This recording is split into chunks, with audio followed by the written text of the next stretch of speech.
లూకాసు వార్త 15వ అధ్యాయము 20వ వచనాన్ని నేను చదువుతాను. లూకాసు వార్త 15వ అధ్యాయము 20వ వచనం. వాడు ఇంకా దూరముగా ఉన్నప్పుడు తండ్రి వానిని చూచి కనికరపడి పరిగెత్తి వాని మెడ మీద పడి ముద్దు పెట్టుకున్నాను.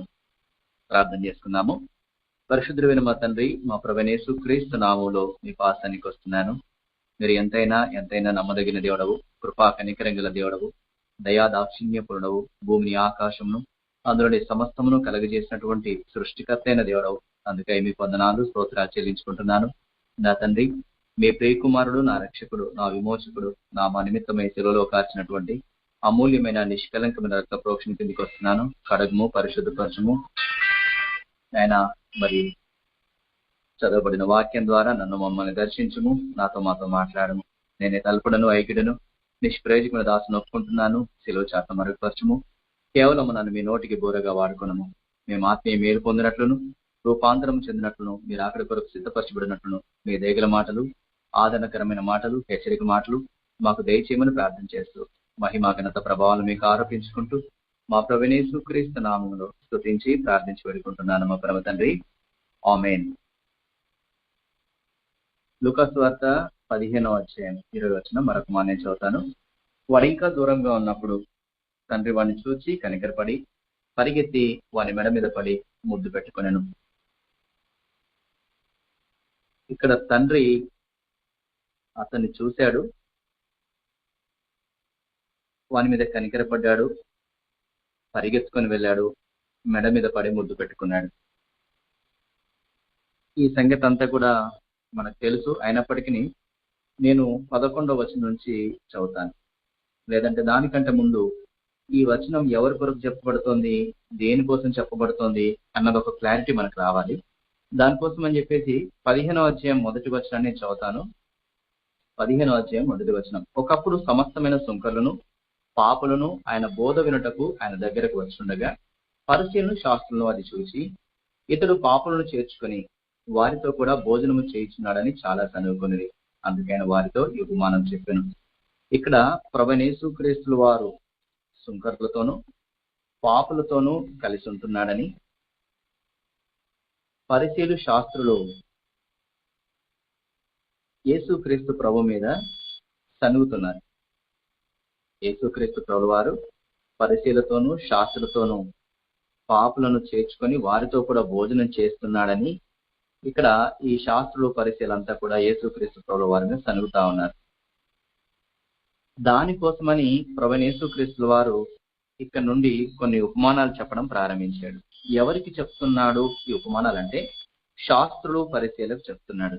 దేని కొరకు చెప్తున్నాడు? వారు సనుగుతా ఉన్నారు కాబట్టి. ఎందుకు సనుగుతున్నారు వాళ్ళు?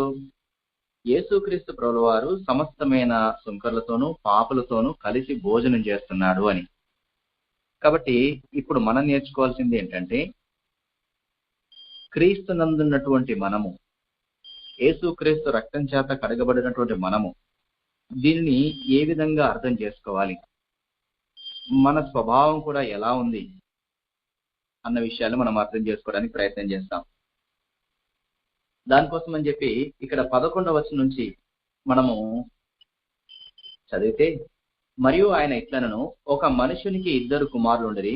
వారిలో చిన్నవాడు, తండ్రి ఆస్తిలో నాకు వచ్చు భాగమిమ్మని తన తండ్రిని అడగగా అతడు వారికి తన ఆస్తిని పంచిపెట్టెను. కొన్ని దినములైన తర్వాత ఆ చిన్న కుమారుడు సమస్తమును కూర్చుకొని దూరదేశమునకు ప్రయాణమైపోయి అచ్చట తన ఆస్తిని దుర్వ్యాపారం వలన పాడు చేసెను.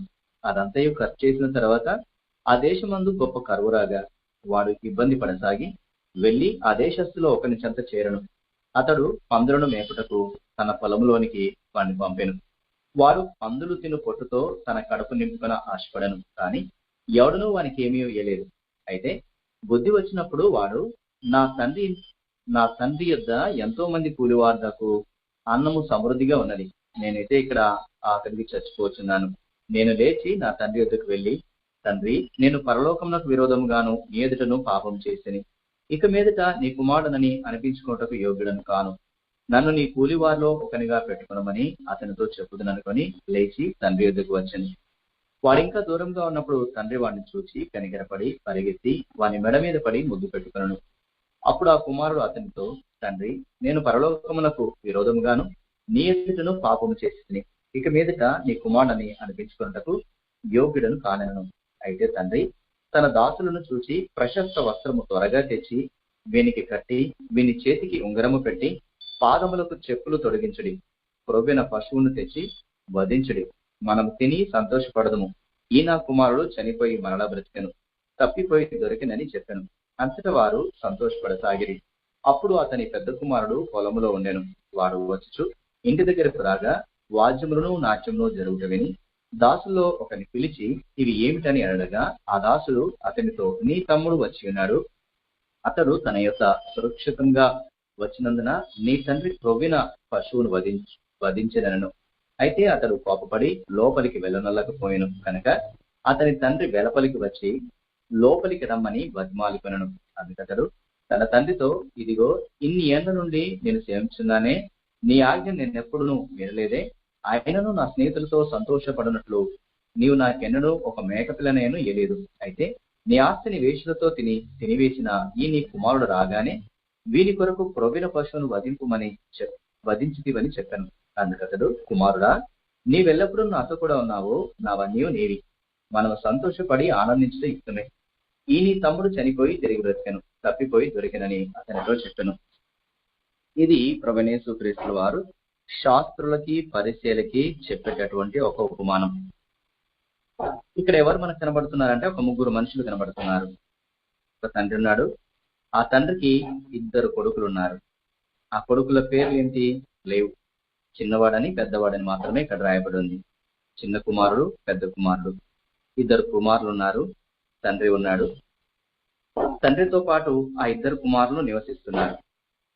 అలాంటి క్రమం లోపల చిన్న కుమారుడు కొద్ది రోజులైన తర్వాత వాళ్ళ తండ్రి దగ్గరికి వచ్చి అడుగుతా ఉన్నాడు, నా తండ్రి ఆస్తిని అంతా పంచిపెట్టు అని అడిగాడు. తర్వాత ఆ తండ్రి పంచిపెట్టాడు. పంచిపెట్టిన కొద్ది రోజులు అలాగే ఉన్నాడు. ఆ ఆస్తిని అంతా కూడా అమ్మేసుకున్నాడు. అమ్మేసుకుని దూరదేశం వెళ్ళిపోయాడు. అదంతా ఖర్చు చేశాడు. తర్వాత ఆ దేశమందు గొప్ప కరువు వచ్చింది. వాడు ఇబ్బంది పడసాగి వెళ్ళి ఆ దేశస్తులో చెంత చేరాడని రాయబడింది. ఇక్కడ తండ్రి దగ్గర 2 కుమారులు ఉన్నాడు. చిన్న కుమారుడు, పెద్ద కుమారుడు 2 కూడా తండ్రితోనే ఉన్నాడు. కానీ ఇక్కడ చిన్న కుమారుని యొక్క స్వభావాన్ని మనం ఒకసారి ఆలోచన చేద్దాం. మొదటగా మనము చిన్న కుమారుని స్వభావాన్ని ఆలోచన చేద్దాం. చిన్న కుమారుని యొక్క స్వభావం ఏంటంటే, నేను తండ్రి దగ్గర ఉంటున్నాను కదా, తండ్రి దగ్గర ఉండడం ద్వారా కొన్ని రూల్స్ అండ్ రెగ్యులేషన్స్ పాటించాల్సి వస్తుంది, నియమ నిబంధనలు పాటించాల్సి వస్తుంది, తండ్రికి లోబడాల్సి వస్తుంది, తండ్రి చెప్పినట్టు చేయాల్సి వస్తుంది. నాకు ఇష్టం వచ్చినట్టుగా నేను బ్రతకలేకపోతున్నాను అనేటటువంటి స్వభావ లక్షణాన్ని మనం ఇక్కడ గమనించవచ్చు. యేసుక్రీస్తు రక్తం చేత నీవు నేను కడగబడ్డాము, ఆయన పిల్లలంగా చేయబడ్డాము. అయితే నీవు నేను చేయాల్సింది ప్రభువైన యేసుక్రీస్తుతో పాటు ఉండడము, ఆయన సన్నిధిలో గడపడము, ఆయన మాట వినడము, ఆయన చెప్పినట్టు చేయడము, ఆయన లేఖనాలు ఏ విధంగా బోధిస్తున్నాయో ఆ విధంగా చేయడమే చేయాలి. కానీ కొన్ని సందర్భాల లోపల నా స్వభావము ఇలాగ మారితే ఎలా ఉంటుందో మనం ఆలోచన చేస్తున్నాం. ఈ చిన్న కుమారులాగా ఒకవేళ నా స్వభావం అలా మారిపోతే ఎప్పుడు బైబిలే చదవాలా, ఎప్పుడు ప్రార్థన చేయాలా, ఎప్పుడు యేసు ప్రభు చెప్పిన మాటలే వినాలా, నా ఇష్టం వచ్చినట్టు బ్రతకడానికి నాకు స్వేచ్ఛ లేదా, నేను బ్రతకొచ్చు కదా అనేటటువంటి ఒకవేళ తలంపు కలిగి ఉంటే ఇది నీ కోసము నా కోసమే. అన్ని ప్రభు చెప్పినట్టే చేస్తా, ఇలాగా నాకు స్వాతంత్ర్యం ఉంది కదా, నాకు ఇష్టం వచ్చినట్టుగా నేను బ్రతకొచ్చు కదా అనే స్వభావం కనుక మన లోపల ఉంటే ఈ చిన్న కుమారుడికి ఏదైతే జరిగిందో, ఏదైతే చేశాడో అది కూడా మనం చేయబద్దులమే అంటున్నాం. ఈ చిన్న కుమారు లోపల అత్యంత ప్రాముఖ్యమైనటువంటి 2 లక్షణాలు మనం చూడొచ్చు. మొదటి లక్షణం ఏంటంటే, నేను తండ్రి దగ్గర ఉండడం ద్వారా నా ఇష్టాన్ని నేను చేసుకోలేకపోతున్నాను, నాకు ఇష్టం వచ్చినట్టుగా నేను బ్రతకలేకపోతున్నాను, కాబట్టి నేను బయటికి వెళ్ళిపోయి నాకు ఇష్టం వచ్చినట్టుగా నేను బ్రతుకుతాను అనేటటువంటి స్వభావం మనకి ఇక్కడ చాలా స్పష్టంగా కనబడుతోంది.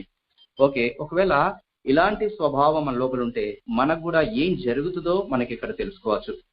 ఈ చిన్న కుమారుడికి ఏం జరిగింది?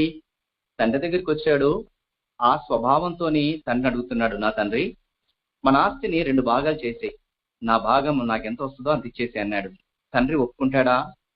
ఏ తండ్రి కూడా ఒప్పుకోడు. ఎందుకు అలా అడుగుతున్నావు? నువ్వు నీకేం తక్కువైందని అడుగుతున్నావు? అని తండ్రి తప్పకుండా ప్రశ్నిస్తాడు. ఇక్కడ ఈయన క్యారెక్టర్ చూడండి, చిన్న కుమార్ క్యారెక్టరు తండ్రికి వ్యతిరేకంగా మాట్లాడేటటువంటి క్యారెక్టర్.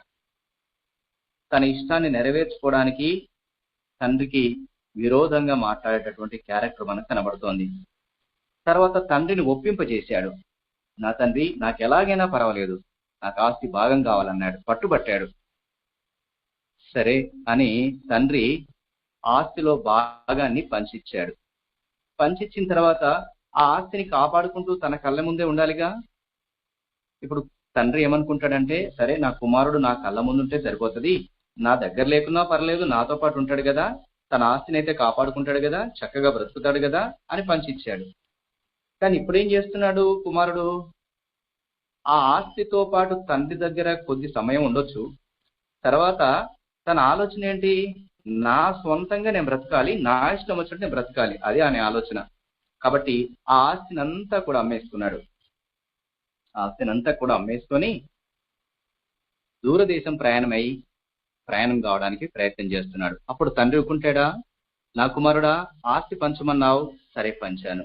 ఇప్పుడు ఆస్తినంతా అమ్ముకుంటున్నావు, వద్దు అని నివారింపజూసేవాడుగా ఉంటాడు తండ్రి.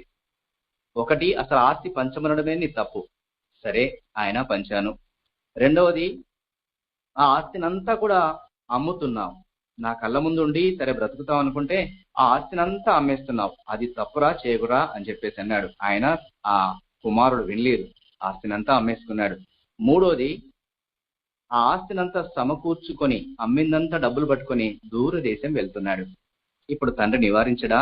తండ్రి వస్తాడు, నా కుమారుడా అలా కాదు నాయనా, నువ్వు వెళ్ళిపోకూడదు, నా కళ్ళ ముందు ఉంటే నీ క్షేమం, నా దగ్గర ఉంటే నీ క్షేమం, నీకు మేలు, నువ్వు అలాగ చేయకు అని ఎంతగా బ్రతిమాలి నివారింపజూసినాడో, ఎన్ని రకాల ప్రయత్నాలు చేసినాడో. అతడు తండ్రి దగ్గర నుంచి విడిపోకుండా, తండ్రి దగ్గర నుంచి దూరం కాకుండా ఎన్ని రకాల ప్రయత్నాలు తండ్రి చేసి ఉంటాడో. ఎందుకంటే తండ్రి దగ్గర నుంచి వెళ్ళిన తర్వాత, తండ్రికి దూరమైన తర్వాత ఎన్ని బాధలో, ఎన్ని సమస్యలో, ఎన్ని కష్టాలో, ఎంత వేదనో అవన్నీ తండ్రికి తెలుసు. కానీ పిల్లలకి ఏం తెలుస్తుంది? అతడికి ఏమీ తెలియదు. నా ఇష్టం వచ్చినట్టుగా నేను బ్రతకాలి అని తీర్మానం చేసుకొని తండ్రి ఎంత చెప్పినా వినలేదు. ఆస్తి భాగము వద్దంటే వినలేదు, అమ్మొద్దు అంటే వినలేదు, దూరదేశం వెళ్ళొద్దు అంటే వినలేదు. ఎంతగా బతిమిలాడినా ఆ చిన్న కుమారుడు వినలేదు. తన ఆస్తినంతా తీసుకొని వెళ్ళిపోయాడు, దూరదేశం వెళ్ళిపోయాడు. అక్కడ దుర్వ్యాపారం చేశాడు. ఎంత భయంకరమైనటువంటి పాపమో! పేతురు రాసిన పత్రికలో చాలా చక్కగా రాయబడింది. ఆయన ఏం చేశాడో రాయబడింది. ఒకసారి చూద్దాము.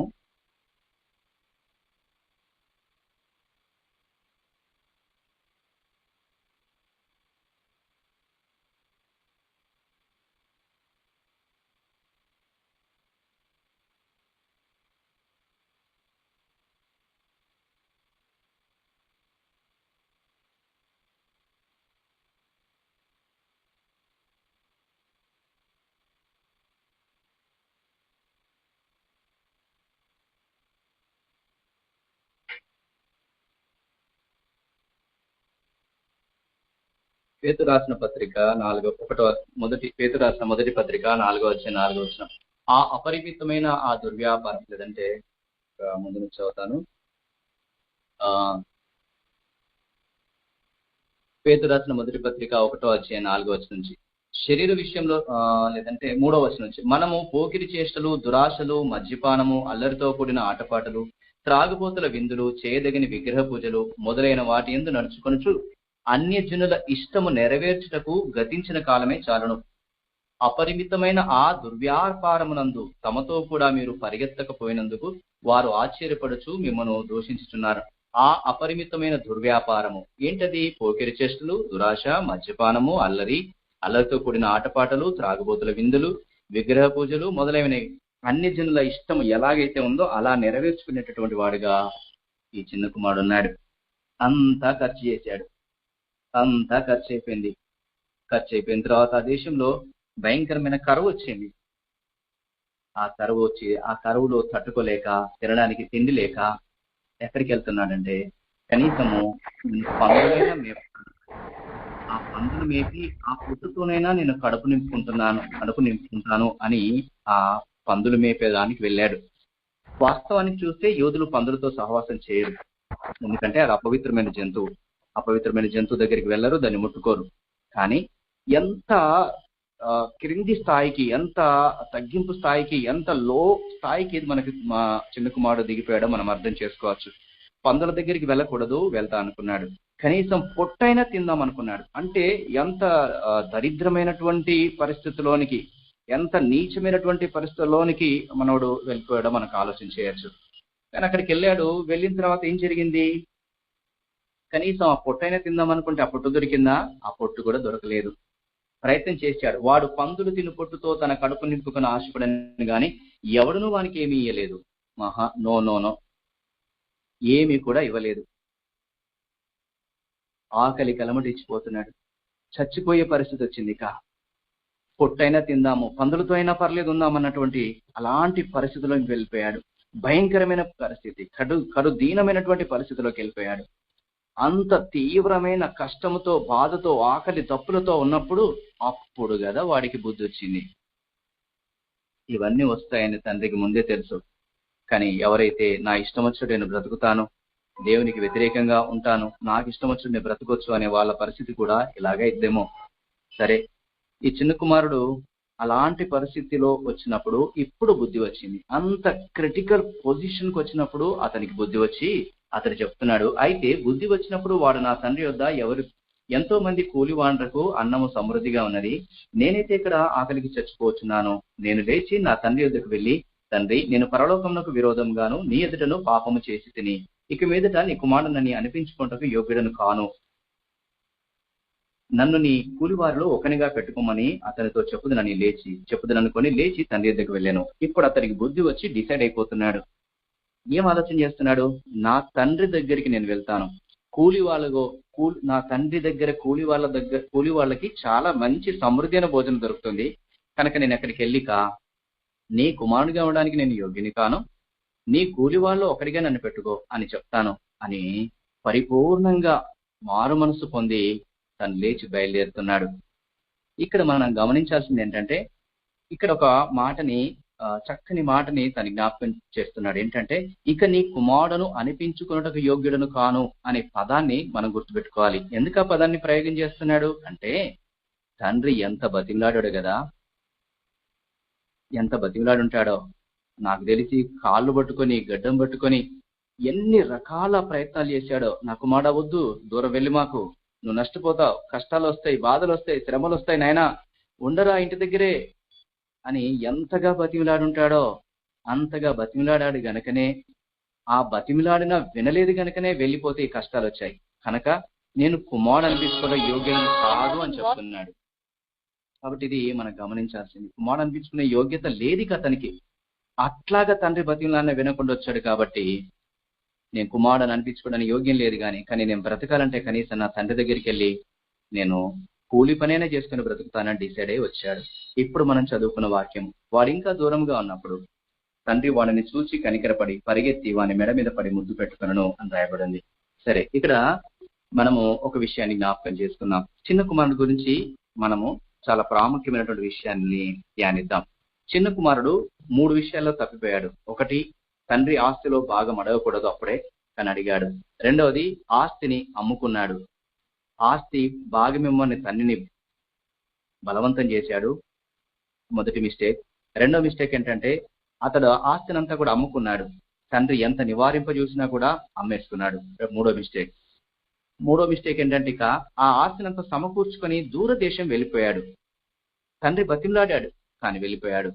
నాలుగో మిస్టేక్ ఏంటంటే, అతడు వెళ్ళిన తర్వాత అక్కడ సరే చక్కగా బ్రతకాలి కదా, లేదు, దుర్వ్యాపారం చేసేసాడు. తాగుబోతుల విందులు, విగ్రహ పూజలు, పోకిరి చేష్టలు, అల్లరి అంతా తన ఇష్టం వచ్చినట్టుగా ఖర్చు చేశాడు. 4 మిస్టేక్స్ చేశాడు. తండ్రికి దూరం కావడం ద్వారా ఎంత ప్రమాదమో, నాకు ఇష్టం వచ్చినట్టు నేను బ్రతుకుతాను అని అనుకోవడం ద్వారా ఎంత ప్రమాదమో మనం చిన్న కుమారుడు ద్వారా నేర్చుకోవచ్చు. అలాగే నీవు నేను కూడా యేసుక్రీస్తు ప్రభు చెంతకు వచ్చినాము. నాకు ఇష్టం వచ్చినట్టుగా నేను బ్రతుకుతాను, నాకు ఇష్టం వచ్చినట్టుగా నేను ప్రవర్తిస్తాను, ఇది చేయొచ్చులే అని దేవునికి వ్యతిరేకంగా ఒకవేళ నువ్వు చేస్తే దేవుడు నేను ఖచ్చితంగా ఆ పాపంలో పడకుండా కాపాడడానికి రకరకాల ప్రయత్నాలు చేస్తాడు. అవన్నిటిని మించి అవన్నిటిని తప్పించుకొని నువ్వు పాపం చేస్తే గనక నేను శ్రమ పడాల్సిందే, కష్టపడాల్సిందే, బాధపడాల్సిందే, వేదన పడాల్సిందే, దుఃఖపడాల్సిందే, కన్నీరు కార్చాల్సిందే, శ్రమల గుండా ఇబ్బందుల గుండా వెళ్లాల్సిందే అని ఈ చిన్న కుమారుడు ద్వారా ప్రభు ఈ రోజు మనతో మాట్లాడుతున్నాడు. కానీ చిన్న కుమారుడు ఎంత వ్యతిరేకంగా దేవునికి వ్యతిరేకంగా తను దూరం వెళ్ళిపోయినాడో అతడిలో మంచి క్యారెక్టర్ కూడా మనకు కనబడుతుంది. తన ఇష్టం వచ్చినట్టు జీవించాలనే క్యారెక్టర్, చెడ్డ క్యారెక్టర్ తో పాటు ఒక మంచి క్యారెక్టర్ కూడా చిన్న కుమారులో మనం చూడగలం. ఆ మంచి క్యారెక్టర్ ఏంటంటే పశ్చాత్తాపడేటటువంటి హృదయం, బుద్ధి తెచ్చుకునేటటువంటి హృదయం. ప్రభు ఈ రోజు నీతో నాతో మాట్లాడుతున్నాడు. ఒకవేళ నీవు కూడా రకరకాలుగా దేవునికి వ్యతిరేకంగా చేస్తే, దేవునికి దూరమయ్యే పరిస్థితిలో నువ్వు ఉంటే గనక ఇలాంటి హృదయం, ఇలాంటి మనస్సు నీకుందా? ఇలా పశ్చాత్తాపడి దేవుడి దగ్గరికి రాగలవా? నువ్వు చేసిన పాపాన్ని బట్టి కావచ్చు, నీవు చేసిన వ్యతిరేకాన్ని బట్టి కావచ్చు, దేవునికి వ్యతిరేకంగా ఉన్న స్వభావాన్ని బట్టి కావచ్చు, నువ్వు ఎప్పుడైనా ఇంత పశ్చాత్తాపంతో రాగలిగావా? ఇదే ప్రభు నీ నుంచి నా నుంచి కోరుకునేటటువంటిది. ఎంత పాపం చేసినా పర్వాలేదు, కానీ నిజంగా నిన్ను నువ్వు తగ్గించుకొని హృదయపూర్వకంగా పశ్చాత్తాపంతో బుద్ధి తెచ్చుకొని ప్రభు దగ్గరికి వస్తే మన ప్రభువైన యేసుక్రీస్తుల వారు ఎలా స్పందిస్తారో కూడా ఇక్కడ రాయబడింది. మొదటిగా చిన్న కుమారుని లోపల చెడ్డ గుణాన్ని చూసాము. రెండవది చిన్న కుమారుని లోపల మంచి క్యారెక్టర్ కూడా చూస్తున్నాం. ఏంటంటే పశ్చాత్తాపడేటటువంటి గుణము, బుద్ధి తెచ్చుకొని తనను తాను సరి చేసుకున్నటువంటి గుణ లక్షణాన్ని చూస్తున్నాం. ఈ స్వభావం నిజంగా నీకుందా? నీవు నేను కూడా చాలా సార్లుగా దేవునికి వ్యతిరేకంగా పాపం చేసి ఉంటాము, మన ఇష్టం వచ్చినట్టుగా ప్రవర్తించి ఉంటాము. అయితే ఇలాంటి పశ్చాత్తాపముతో తండ్రి దగ్గరికి వచ్చావా? వస్తే ఎంత మేలో, ఎంత క్షేమమో. అయితే ఇక్కడ మన తండ్రి స్వభావాన్ని కూడా మనం చూద్దాము. 20వ వచనాన్ని చూడండి. వాడింకా దూరంగా ఉన్నప్పుడు తండ్రి వాణిని చూచి కనికరపడి పరిగెత్తి వాని మెడ మీద పడి ముద్దు పెట్టుకున్నాను. తండ్రి ఏం చేస్తున్నాడో తెలుసా? వాడి కొరకు ఎదురు చూస్తున్నాడు.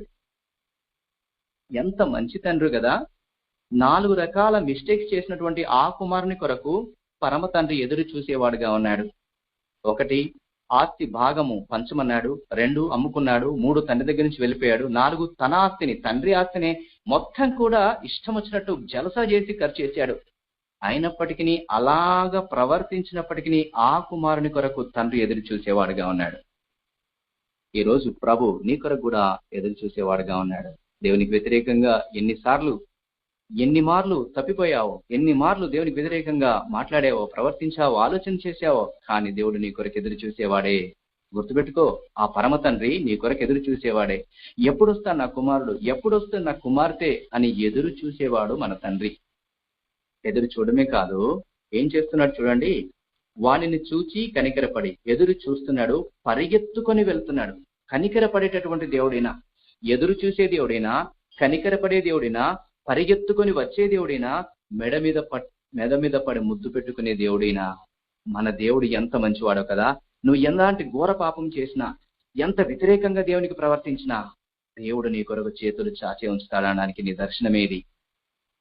చిన్న కుమారుడు ఎంత ఘోరంగా దేవునికి వ్యతిరేకంగా, తండ్రికి వ్యతిరేకంగా చేసినప్పటికీ ఆ తండ్రి ఎంత ప్రేమతో ఎదురు చూస్తున్నాడో ప్రభువైన యేసుక్రీస్తుల వారు కూడా నీ కొరకు ఎదురు చూసేవాడే. దీని నుంచి నేర్చుకునేటటువంటి పాఠం ఏంటంటే, ప్రాముఖ్యమైనటువంటి పాఠం ఏంటంటే, నువ్వు ఎలాంటి పరిస్థితిలో ఉన్నా, దేవునికి వ్యతిరేకంగా ఎంత చేసినప్పటికీ ప్రభు నీ కొరకు ఎదురు చూసేవాడిగా ఉంటాడు. ఆయన దగ్గరికి, ఆయన క్షమించడానికి సిద్ధ మనస్సు గలవాడు. నీ కొరకు పరిగెత్తుకుని వచ్చి నీ మెడ మీద పడి ముద్దు పెట్టుకుని నీ మీద కనికరపడేటటువంటి దేవుడు యేసుక్రీస్తు ప్రభు. కానీ చాలా మంది తాము చేసినటువంటి పాపంలోనే ఇంకా నిలిచి ఉండేవారుగా ఉంటారు. అయ్యో, దేవుడి సన్నిధికి వెళ్తే క్షమిస్తాడో క్షమించడో అని ఆలోచన చేసేవారుగా ఉంటారు. పైపెచ్చు సాతాను కూడా వాళ్ళని దూరపరిచేదిగా ఉంటుంది. దేవుడు నిన్ను క్షమించడు. నువ్వు ఎంత ఘోర పాపం చేసావో తెలుసా? దేవుడు ఎలా క్షమిస్తున్నాడు అనుకుంటున్నావు? తర్వాత ప్రార్థన చేతులే, తర్వాత దేవుడి సన్నిధికి వెళ్దేవే అని సాతాను కూడా ప్రేరేపించి వాళ్ళని దూరపరిచేవాడుగా ఉంటాడు. కానీ ఈ రోజు ప్రభు మన జ్ఞాపకం చేస్తున్నాడు. ప్రభువు నీ కొరకు ఎదురు చూసేవాడు. ప్రభువు నీ మీద కనికరపడేవాడు. ప్రభువు నీ దగ్గరికి వచ్చి పరిగెత్తుకుని ఇచ్చేవాడు. ప్రభు నీ మెడ మీద పడి ముద్దు పెట్టుకునేవాడు. అంత ప్రేమ గల దేవుడు నీకు నాకు ఉన్నాడు. మన కొరకు ప్రాణం ఇచ్చిన దేవుడు, ఎదురు చూసే దేవుడు ఉన్నాడు. చిన్న పాపం చేసినా, పెద్ద పాపం చేసినా పాపంలో నిలిచి ఉండకు. నిన్ను క్షమించడానికి ప్రభు ఉన్నాడని ప్రభు పాద సన్నిధికి రా. ఒక మాట చెప్పమంటావా? ప్రభు యొక్క కృప, ప్రభు యొక్క దయ, ప్రభు యొక్క కనికరము ఎలాంటిదంటే, వ్యభిచారం చేస్తూ పట్టబడినటువంటి స్త్రీని అందరూ తీసుకొచ్చారు ప్రభు యేసుక్రీస్తుల వారి దగ్గరికి. ఆమె రాలేదు, కానీ ఆమె తీసుకురాబడింది. ఆమెనే వ్యభిచారం చేస్తూ పట్టబడిన స్త్రీ పక్షాన ఉండి ఆమె మీద రాయి వేయకుండా కాపాడిన దేవుడు నిజంగా నీ పాపాలు ఒప్పుకొని క్షమాపణ కోరితే నిన్ను క్షమించడా? ఆమె రాలేదు, ఆమెను తీసుకురాబడింది. ఆమె ఏం అడగలేదు క్షమాపణ, కానీ ఆమెను క్షమించిన దేవుడు, ఆమె పక్షాన నిలబడ్డ దేవుడు, ఆమెను చంపకుండా కాపాడిన దేవుడు, ఆ కనికరంగల దేవుడు, దయగల దేవుడు నీ పాపాల్ని క్షమించడానికి సిద్ధంగా ఉన్నాడు. కాబట్టి పాపంలో నిలిచి ఉండకు, పరిగెత్తుకుని రా, పశ్చాత్తాపంతో రా, బుద్ధి తెచ్చుకుని రా, ప్రభు కనికరం చూపిస్తాడు.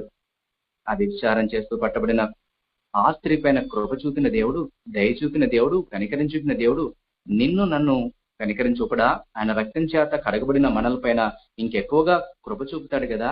కాబట్టి పాపములో నిలిచి ఉండొద్దు, పరిగెత్తుకొని రా అని చిన్న కుమారుడు ద్వారా ప్రభు ఈ రోజున నీతో నాతో మాట్లాడుతున్నాడు. పాపంలో నిలిచి ఉండకు, పరిగెత్తుకొని రా, అక్కడే ఆగిపోకు, పరిగెత్తుకొని రా. నీ తండ్రి నీ కొరకు ఎదురు చూస్తున్నాడు. ఆయన కనికరంగల దేవుడు, ఆయన కృపగల దేవుడు, ఆయన దయగల దేవుడు. నీ దగ్గరికి పరిగెత్తుకొని వచ్చే దేవుడు నీకు తోడై ఉన్నాడు. కాబట్టి వింటున్న నా ప్రియమైన సహోదరి సహోదరుడా, నువ్వు ఎలాగా దేవునికి దూరంగా ఉన్నావో ఈరోజు ప్రభు పరిపూర్ణంగా నిన్ను క్షమించడానికి సిద్ధంగా ఉన్నాడు.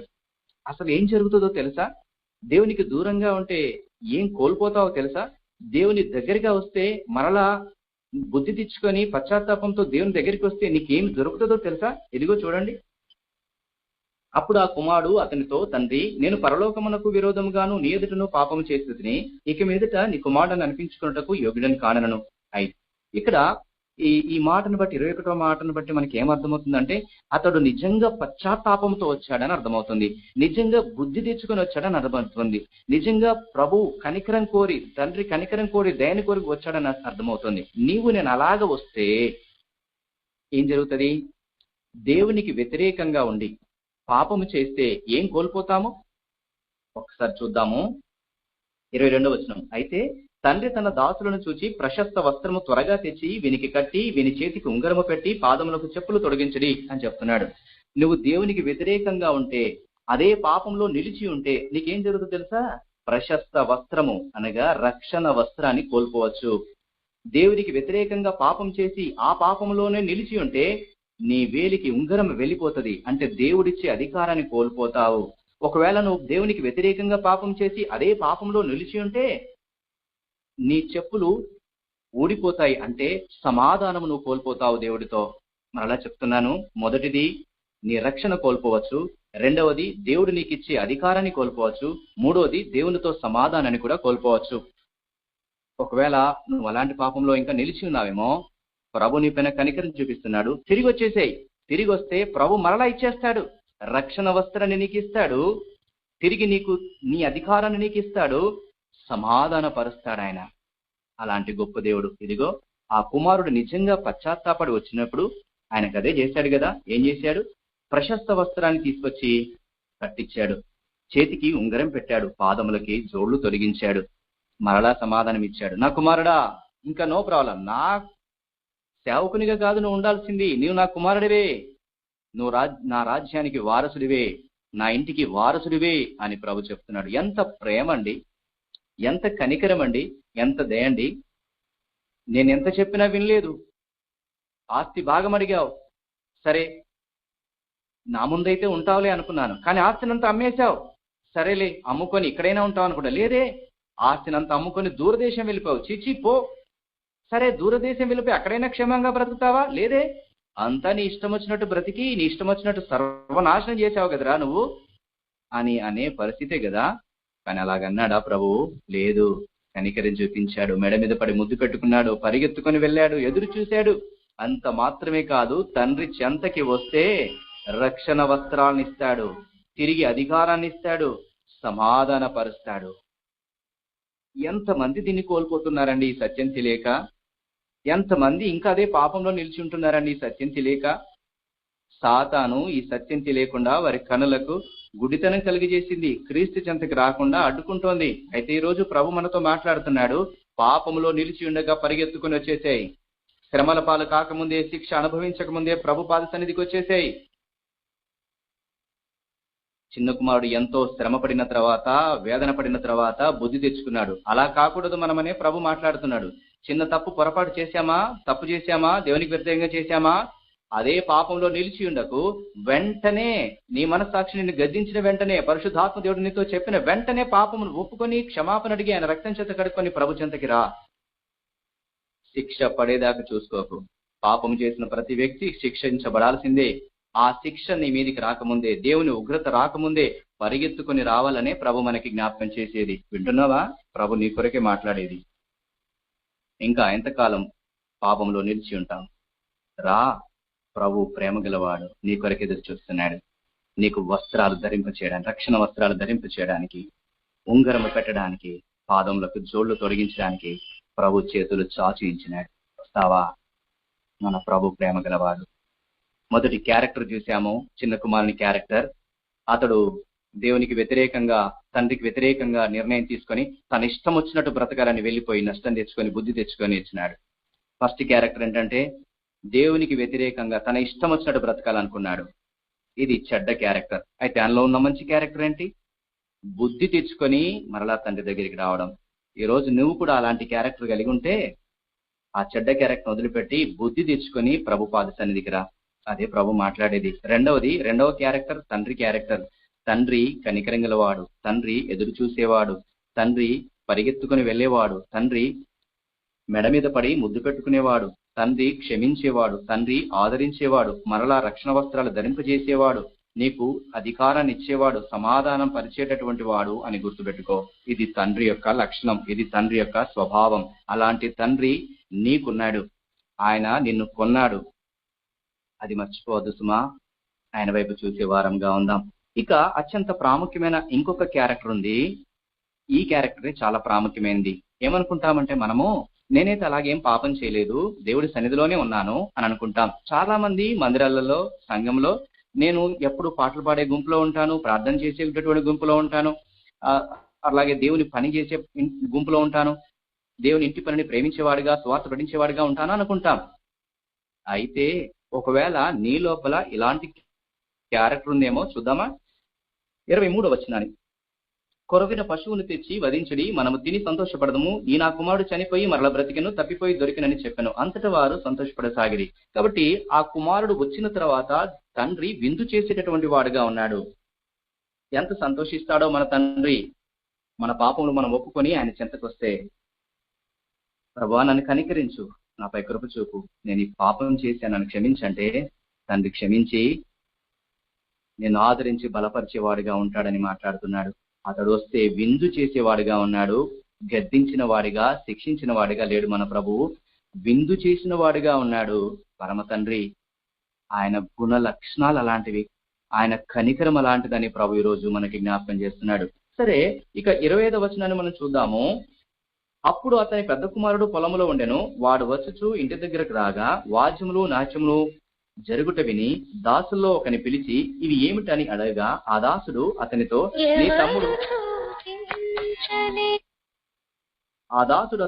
తమ్ముడు వచ్చి ఉన్నాడు, అతడు తన యొద్దకు సురక్షితంగా వచ్చినందున నీ తండ్రి క్రొవ్విన పశువును వధించెను. అయితే అతడు కోపపడి లోపలికి వెళ్ళనలేకపోయాను గనుక అతని తండ్రి వెలుపలికి వచ్చి బతిమాలుకొనెను అని చెప్పబడుతోంది.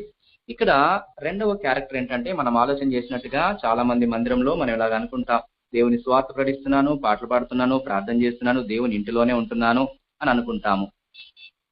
ఇదిగో ఈ పెద్ద కుమారుడు యొక్క క్యారెక్టర్ మనం ఆలోచన చేస్తే, పెద్ద కుమారుడు ఏమంటున్నాడు? 28వ వచనంలో, అయితే అతడు కోపపడి లోపలికి వెళ్ళనొల్లకపోయిన గనక అతని తండ్రి వెలుపలికి వచ్చి బతిమాలుకొనెను. అందుకతడు తన తండ్రితో, ఇదిగో ఇన్ని ఏళ్ల నుండి నిన్ను సేవించుచున్నానే, నీ ఆజ్ఞను ఎన్నడూ మీరలేదే, ఆయనను నా స్నేహితులతో సంతోషించినట్లు నీవు నాకెన్నడను ఒక మేకపిల్లనే ఇయ్యలేదు. అయితే నీ ఆస్తిని వేశ్యలతో తినివేసిన ఈ నీ కుమారుడు రాగానే వీని కొరకు క్రొవ్విన పశువును వధించితివి అని చెప్పాను. ఎలా ఉన్నాడు? తమ్ముడు వచ్చాడు అని సంతోషించట్లేదు. ఆస్తినంతా వేశ్యలతో తినివేసిన వస్తే, పాడు చేసిన వాడు వస్తే నువ్వు విందు చేస్తావా, నేను నీ ఇంట్లోకే రానని అని చెప్పేవాడుగా ఉన్నాడు. ఏం క్యారెక్టర్ కనబడుతోంది? సొంత సహోదరుని ప్రేమించలేని క్యారెక్టర్ మనకు కనబడుతోంది. సొంత రక్త సంబంధిని ప్రేమించలేని క్యారెక్టర్ మనకు కనబడుతోంది. ఒక మాట చెప్పనా,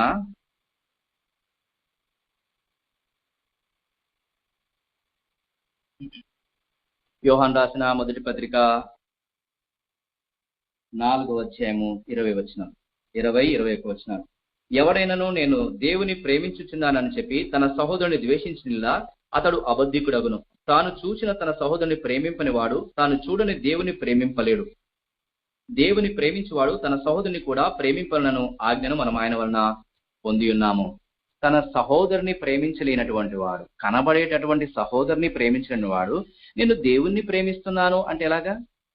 చాలా మంది ఒకవేళ ఇలాంటి ఆలోచనలు కలిగి ఉన్నారేమో. మందిరంలో పాటలు పాడతారు, చాపలేస్తారు, సేవ చేస్తారు, స్వార్థ ప్రకటిస్తారు, ప్రార్థన చేస్తారు, కానీ సొంత సహోదరుని ప్రేమించలేరు. ఇప్పుడు వాళ్ళు దేవుణ్ణి ప్రేమిస్తున్నాము, మేము దేవుణ్ణి ఆరాధిస్తున్నాము అంటే నమ్మేది ఎలాగా? కనబడుతున్న సహోదరుని ప్రేమించలేని నీవు దేవుణ్ణి ప్రేమిస్తున్నానంటే నమ్మలేము అని వాక్యం చెప్తోంది. ఇది పెద్ద కుమారుని యొక్క స్వభావ లక్షణం. ఒకవేళ ఇలాంటి స్వభావ లక్షణం నీలో ఉందా? నీ తమ్ముడిని ప్రేమించగలుగుతున్నావా? నీ అన్నను ప్రేమించగలుగుతున్నావా? నీ అక్కను ప్రేమించగలుగుతున్నావా? ప్రేమించగలగడం అంటే వారు పాపము చేసి పాపంలో ఉండి వస్తే కూడా యాక్సెప్ట్ చేసేటటువంటి గుణలక్షణం, క్షమించేటటువంటి గుణలక్షణం, ఓర్చుకునే గుణలక్షణం, తగ్గించుకునే గుణలక్షణం, సహించుకునే గుణలక్షణాలు నీ లోపల ఉన్నాయా? వారిని ఆహ్వానించి క్రీస్తు ప్రేమను చూపించే గుణలక్షణాలు ఉన్నాయా? ఒక్కటి చెప్తాను, తండ్రి ఎలాంటి లక్షణాలు కలిగి ఉన్నాడో అలాంటి లక్షణాలు నీవు నేను కలిగి ఉండాలి. తండ్రి ఎలాంటి లక్షణాలు కలిగి ఉన్నాడు? పరిగెత్తుకొని వెళ్ళి మెడ మీద పడి ముద్దు పెట్టుకొని కనికరించబడి తిరిగి తనకు కోల్పోయినవన్నీ ఇచ్చేవాడుగా ఉన్నాడు. ఈ లక్షణాలే నీవు నేను కలిగి ఉండాలి. నీ సహోదరుని విషయంలో అలా ఉన్నావా? నీ సహోదరు విషయంలో అలా ఉన్నావా? చిచి వాళ్ళు పాపం చేస్తున్నారు, వాళ్ళు నన్ను రకరకాల మాటలు అన్నారు, అలా ఉన్నారు, ఇలా ఉన్నారు అని వారిని దూరం నెడుతున్నావేమో. కనబడే సహోదరుని ప్రేమించలేని నీవు దేవుని ప్రేమిస్తున్నావంటే ఎలాగ నమ్మేది? నేను చెప్తున్నానా? దేవుని వాక్యం చెప్తుంది. ప్రియులారా, 4:20 ఎవడైనాను నేను దేవుని ప్రేమించుచున్నానని చెప్పి తన సహోదరుని ద్వేషించినలా అతడు అబద్ధికుడగును. ఇక్కడ ఏమంటున్నాడు? అందుకు అతడు తండ్రితో, ఇదిగో ఇన్ని ఏండ్ల నుండి నిన్ను సేవించుచున్నానే, నీ ఆజ్ఞను ఎన్నడూ మీరలేదే. ఆయనను నీ స్నేహితులతో సంతోషించినట్లు నీవు నాకెన్నడను ఒక మేక పిల్లని ఇయ్యలేదు. అయితే నీ ఆస్తిని వేషులతో తినివేసిన ఈ నీ కుమారుడు రాగానే వీని కొరకు క్రొవ్విన పశువును వధించితివని చెప్పాను. కాబట్టి ఎంత ద్వేషముందో! తండ్రిలాగే ఆలోచించగలిగాడా కుమారుడు, పెద్ద కుమారుడు? లేదే. ఈరోజు నీవు నేను కూడా తండ్రిలాగా ఆలోచించగలగాలి. ఆయన పరిపూర్ణతలోనికి రావాలి అన్నది దేవుని యొక్క ఉద్దేశం.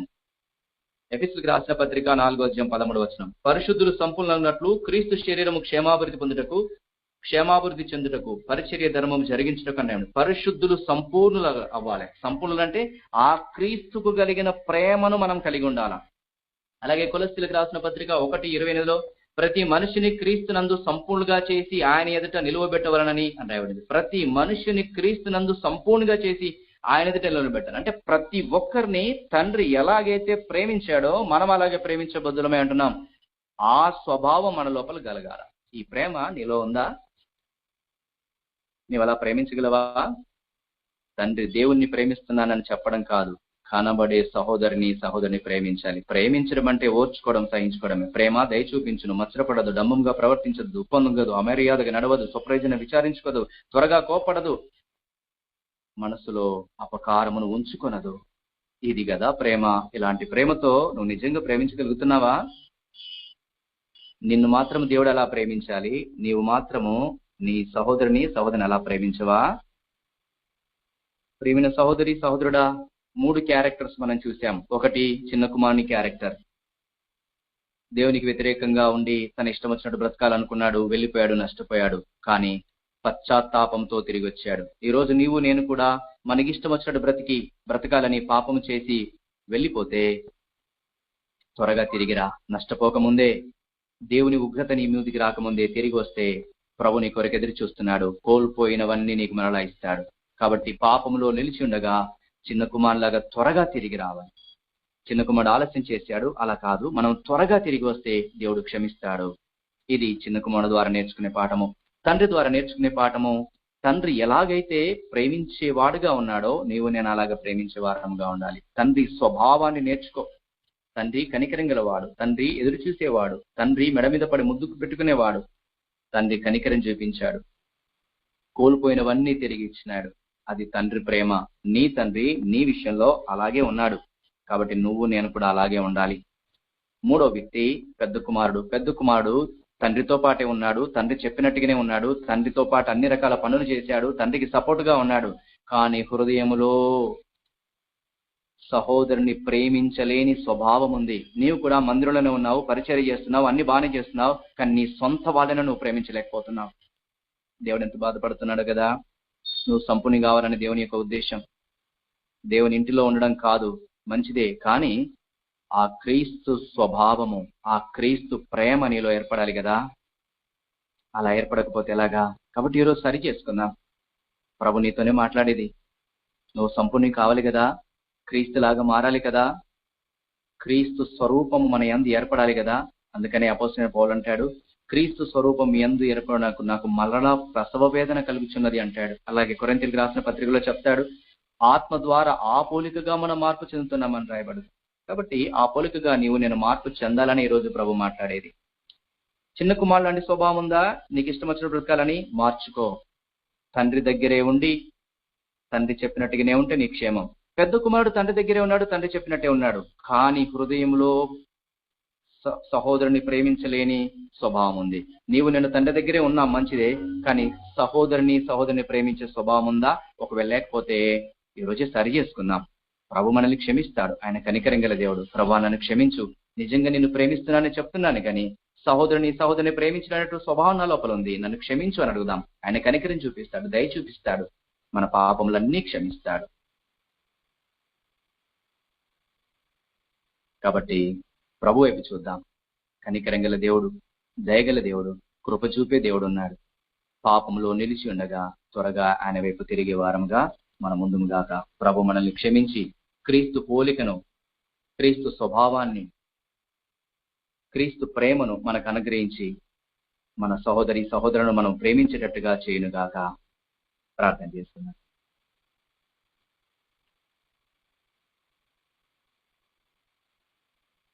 పరిశుద్ధమైన తండ్రి, ఈ రాత్రికాల సమయంలో నన్ను మమ్మల్ని దర్శించి మాతో మాట్లాడినారు. అందుకే మీకు వందనాలు, స్తోత్రాలు చెల్లించుకుంటున్నాము. మీ జీవగల మాటలు మాకు అనుగ్రహించినారు. మీరెంత ప్రేమ గలవాడవో తెలియజేసినారు. కుమారుడు మీకు వ్యతిరేకంగా, చిన్న కుమారుడు మీకు వ్యతిరేకంగా పాపం చేసి దూరదేశం వెళ్ళినప్పటికీ పశ్చాత్తాపంతో తిరిగి వస్తే క్షమించి తిరిగి తనకి ఇవ్వవలసినవన్నీ ఇచ్చినారు. ఎంత గొప్ప దేవుడు అయ్యా. మేము కూడా మా పాపంలో నిలిచి ఉండగా మీ పాద సన్నిధికి వస్తే మీరు మరలా మాకు కోల్పోయినవన్నీ ఇచ్చేవాడుగా ఉంటారు. నాయనా, నీ ప్రేమను బట్టి, మీ కనికరాన్ని బట్టి మీకు వందనాలు. మేము అలాగా త్వరగా తిరిగి రావడానికి సహాయం చేయం. ఎవరము పాపంలో నిలిచి ఉండక మీ సన్నిధికి వచ్చినట్టు సహాయం చేయం. అయితే కొంతమంది అయితే మీ సన్నిధిలోనే ఉంటున్నాం, కానీ ప్రేమ లేని వారముగా ఉంటున్నామయ్యా. లేదా మమ్మల్ని క్షమించుము. ఆ పెద్ద కుమారుని లక్షణాలు మా లోపల ఉన్నాయ్యా. దేవుణ్ణి ప్రేమిస్తున్నామని చెప్తున్నాం, కానీ సొంత సహోదరులను మేము ప్రేమించలేకపోతున్నామయ్యా. మమ్మల్ని క్షమించుము. క్రీస్తు యేసు స్వభావం మాలో ఏర్పడినట్లు మాకు సహాయం చేయము. క్రీస్తు ప్రేమను మేము కలిగి ఉన్నట్లు సహాయం చేయము. క్రీస్తు స్వారూప్యములోనికి మమ్మల్ని మార్పు చెందించుము. క్రీస్తు పరిపూర్ణతలోనికి మమ్మల్ని మార్పు చెందించుమని ప్రార్థన చేస్తూ మహిమా ఘనత ప్రభావాలు మీకు ఆరోపించుకుంటూ మా ప్రభువైన యేసు క్రీస్తు నామంలో స్తుతించి ప్రార్థించి వేడుకుంటున్నాను మా పరమ తండ్రి. ఆమేన్.